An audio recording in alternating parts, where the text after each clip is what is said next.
श्रोताओं, क्या आप नैनो यूरिया के बारे में जानते हैं? और अगर नहीं जानते हैं तो आज मैं इसके बारे में बताऊंगी। जी हाँ, नैनो यूरिया एक नैनो तकनीक पर आधारित उर्वरक है जिसका उपयोग पौधों और फसलों को पर्याप्त मात्रा में नाइट्रोजन प्रदान करने के लिए किया जाता है। नैनो यूरिया उर्वरक किसानों के लिए एक स्थायी विकल्प के रूप में सामने आया है और उन्हें स्मार्ट कृषि की दिशा में कदम बढ़ाते हुए बेहतर फसल की पैदावार हासिल करने में मदद कर रहा है। साथ ही मैं आपको बता दूं कि अगर आप बात करेंगे कि इसका उपयोग हम कैसे करें, तो ये बहुत ही आसान है। आप हमारे वैज्ञानिकों से भी पूछ सकते हैं। और अगर फ़ायदों की बात करें तो नैनो यूरिया फसल में नाइट्रोजन की आवश्यकता तो पूरी होती ही है, साथ ही फसल और पौधों में प्रकाश संश्लेषण की क्रिया को ये बढ़ाता है, फसल उत्पादन में वृद्धि करता है और साथ ही फसल में खाद की लागत को कम करके किसानों की आय में वृद्धि करता है। मैं आपको बता दूं कि यह मिट्टी, हवा और पानी की गुणवत्ता को बचाने में मदद करता है और नैनो यूरिया भूमिगत जल की गुणवत्ता सुधारने में मदद करता है। और साथ ही मैं आपको बता दूं कि ग्लोबल वार्मिंग को कम करने में ये बहुत ही अहम भूमिका निभा रहा है। तो यहाँ पर थोड़ी सी ध्यान रखने वाली बात की जाए तो नैनो यूरिया के उपयोग से पहले बोतल को अच्छी तरह हिलाएं, उसके बाद इसका उपयोग करें। और साथ ही मैं आपको बता दूं कि इसका फसल में छिड़काव सुबह या शाम के समय ही आपको करना चाहिए। नैनो के अच्छे रिजल्ट और परिणाम के लिए मिट्टी में नमी होना बहुत ज़रूरी है। तो ये है नैनो यूरिया। और इसके अलावा अगर सल्फर कोटेड यूरिया की हम बात करते हैं तो श्रोताओं, सल्फर कोटेड यूरिया ज़मीन में पोषक तत्वों की क्षमता को बढ़ाती है, इसलिए इसे यूरिया गोल्ड का नाम भी दिया गया है।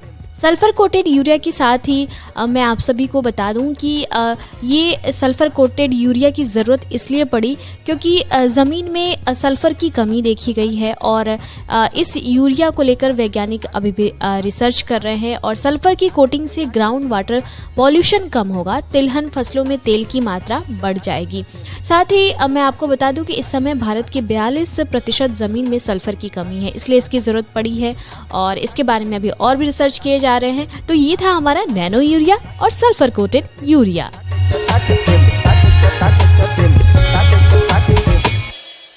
गुड़ उत्पादक निवेशकों के लिए महत्वपूर्ण सूचना। गन्ना उद्योग विभाग के अंतर्गत बिहार राज्य गुड़ उद्योग प्रोत्साहन कार्यक्रम के तहत वित्तीय वर्ष 2025-26 हेतु ऑनलाइन आवेदन दिनांक 20 अप्रैल से आमंत्रित किए जा रहे हैं, जिसकी अंतिम तिथि 25 मई निर्धारित है। इच्छुक निवेशक ccs.bihar.gov.in पर जाकर अपना आवेदन कर सकते हैं। अधिक जानकारी हेतु संबंधित ईख पदाधिकारी के कार्यालय से संपर्क करें। गन्ना उद्योग विभाग और सूचना एवं जनसंपर्क विभाग बिहार सरकार द्वारा जनहित में जारी। अल्टरनेटिव यूज ऑफ फर्टिलाइजर यानी रासायनिक उर्वरकों के जगह पर वैकल्पिक उर्वरकों का प्रयोग करना। जी हाँ, मैं आप सभी को बता दूं कि वर्तमान परिस्थितियों में नाइट्रोजन उर्वरकों के साथ साथ नाइट्रोजन के वैकल्पिक स्रोतों का उपयोग न केवल हमारी आर्थिक दृष्टि से महत्वपूर्ण है बल्कि मृदा की उर्वरा शक्ति को भी टिकाऊ रखने के लिए बहुत ज़रूरी है। ऐसी स्थिति में आप जैव उर्वरकों का प्रयोग कर सकते हैं। और साथ ही अगर मैं आपको बता दूं तो सरकार भी बहुत सारे ऐसे कदम हमारे किसान भाइयों के लिए लेकर आई है। देश भर में कहा गया है कि अगर रबी फसलों की बुआई चल रही है और इस वजह से उर्वरकों की मांग में इजाफा देखा जाता है, कई राज्यों में उर्वरक की मांग बढ़ जाती है और इस समय जितना हमें उर्वरक चाहिए उतना उपलब्ध नहीं हो पाता है। तो ऐसे समय में यूरिया, डीएपी, एमपीके फर्टिलाइजर की मांग की बढ़ोतरी देखिए जो बाकी उर्वरकों की तुलना में कहीं ज़्यादा है। तो इन सभी बातों को ध्यान में रखते हुए उर्वरक केंद्रों पर डीएपी फर्टिलाइज़र उपलब्ध होता है। तो इस मामले में बहुत ज़रूरी होता है कि आपको वैकल्पिक उर्वरकों का इस्तेमाल करना चाहिए। मैं आप सभी को बता दूं कि वैकल्पिक उर्वरकों में आप चाहें तो बिजाई के लिए डीएपी की जगह एसएसपी या एनपीके फर्टिलाइज़र का इस्तेमाल कर सकते हैं। और ये जो चीज़ें हैं, मतलब कि ये जो वैकल्पिक उर्वरक हैं वो कृषि विश्वविद्यालय भी आपूर्ति कराती है। तो किसान भाइयों, आपको वैकल्पिक उर्वरकों के प्रयोग पर ज़रूर जोर देना चाहिए।